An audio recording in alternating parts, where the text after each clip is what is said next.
हर जगह मैं सुनता हूँ नाहल गवर्नमेंट, ये खैर ऑपोजिशन से उनसे क्या उम्मीद लगाई जा सकती है, उन्होंने तो कहना ही है कि नाहल हुकूमत, लेकिन नाहल हुकूमत टॉप 3 पोजीशंस पे दुनिया के अंदर किस तरह आ गई?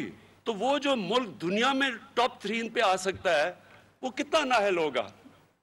इस तरह तो आपको दुआ करना चाहिए कि और भी लोग इस तरह के नाहल हों। अगर हुकूमत नाअहल है तो दुनिया में टॉप 3 में कैसे आ गई? ब्लूमबर्ग कहता है पाकिस्तान सही रास्ते पर जा रहा है। तनकीद अच्छी होती है मगर बैलेंस होनी चाहिए। वजीर आजम इमरान खान के मुखालिफिन पर वार, कहा हमारा मुकाबला डाकुओं के टोले से है, ये कानून के नीचे नहीं आना चाहते, ये कहते हैं एनआरओ दे दो। मौजूदा लीडर ऑफ द ऑपोजिशन किस तरह सेनेटर मुंतखब हुए? वोटों को खरीद कर।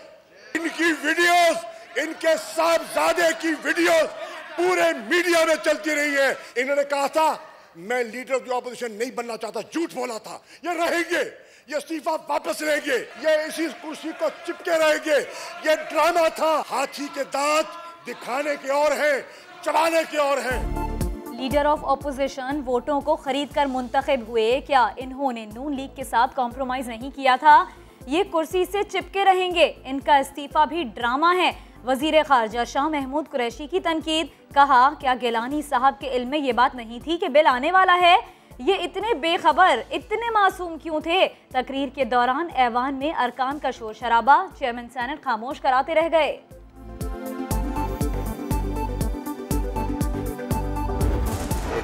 फॉरेन मिनिस्टर ऑफ पाकिस्तान, उसकी ही स्टूड सो लो और नो राइम और रीज़न। कोई मतलब है कि उनको गुस्सा मेरे सेनेटर बनने का आ जाए।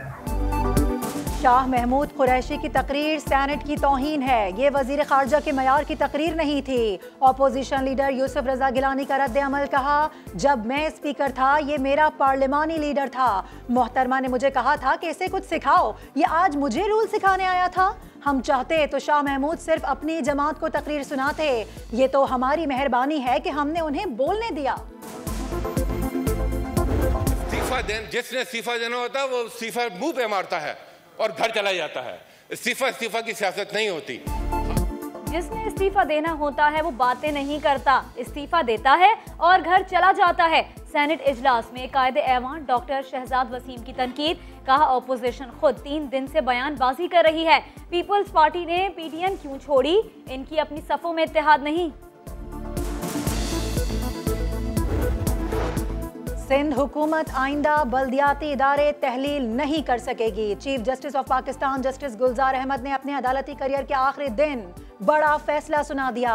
सिंध लोकल गवर्नमेंट एक्ट की शेख 74 और 75 कलदम करार। बल्दियाती इख्तियारात केस में एमक्यूएम की दरख्वास्त निपटा दी गई। कहा कि मास्टर प्लान बनाना और इस पर अमल दरामद भी बल्दियाती हुकूमतों का इख्तियार है। सूबाई हुकूमत बल्दियाती इदारों की मुशावरत से ही मंसूबे शुरू कर सकती है।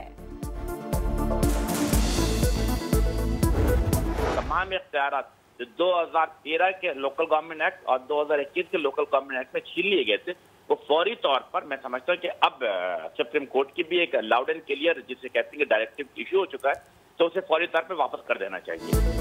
सुप्रीम कोर्ट ने एमक्यूएम की पिटीशन को मंजूर किया। सिंध हुकूमत 2013 और 2021 के कानून में छीने गए इख्तियारात वापस करे।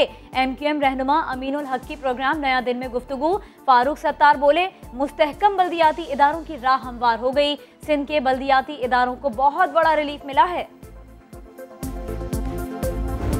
ये समझना कि प्राइम मिनिस्टर के पावर, कौमी असेंबली के पावर, सूबाई असेंबली के पावर, चीफ मिनिस्टर के पावर, सूबाई काबीना के पावर, फेडरल काबीना के पावर लोकल काउंसिल्स को दिए जाए तो बाकी सारे घर बैठ गए। साफ छुपते भी नहीं, सामने आते भी नहीं। वज़ीर आला सिंध सुप्रीम कोर्ट के फैसले से नाखुश। कहा इख्तियारात लोकल गवर्नमेंट को दें तो बाकी घर बैठ जाएं।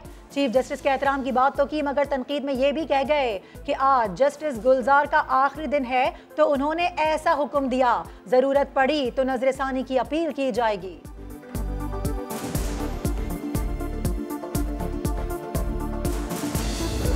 हमारी अदालत जो फैसला करना चाहती है फ्री है, हर एक का मुआवजा करती है जिसका मुकदमा सामने आता है। बता दें किसकी डिक्टेशन के ऊपर कौन सा फैसला हुआ आज तक, ऐसा नहीं है। गलतफहमियां पैदा नहीं करें लोगों के अंदर। मैं अपने इदारे के बारे में बात करता हूँ। अली अहमद कुर्द साहब, आप अदालतों में आए, देखिए क्या हो रहा है, लोगों को गलत बातें नहीं बताएं। कराची का हक एथे रख, चीफ जस्टिस ऑफ पाकिस्तान गुलजार अहमद ने जाते जाते फिर बता दिया। अपनी मुद्दत मुलाजमत में नस्ला टावर गिराने, गुज्जर नाले पर तजावजात खत्म करने, रफाही प्लॉट पर शादी हॉल्स की तामीर के खिलाफ और शाहराहों और फुटपाथ से तजावजात खत्म करने समेत अहम फैसले दिए। कराची सर्कुलर रेलवे की बहाली के अहकाम भी दिए। नामजद चीफ जस्टिस उमर अता बंदियाल 2 फरवरी को अपने ओहदे का हल्फ उठाएंगे। खुदा हाफिज जस्टिस गुलजार अहमद साहब।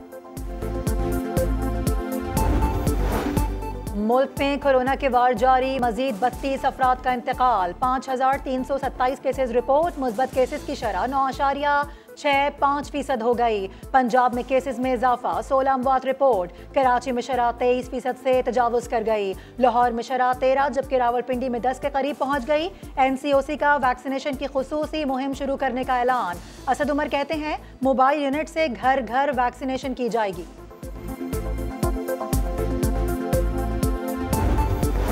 पेट्रोलियम मसनूआत की कीमतों और ट्रांसपोर्ट किरायों ने महंगाई को आग लगा दी। जनवरी में महंगाई 12.69% की बुलंद शरह तक पहुंच गई। बिजली और खाने पीने की अशिया की कीमतों में भी होशोबा इजाफा। दालें, फल, गंदम, गोश्त और दीगर अशिया की कीमतों में इजाफा। सेहत, तालीम और तफरी भी महंगी।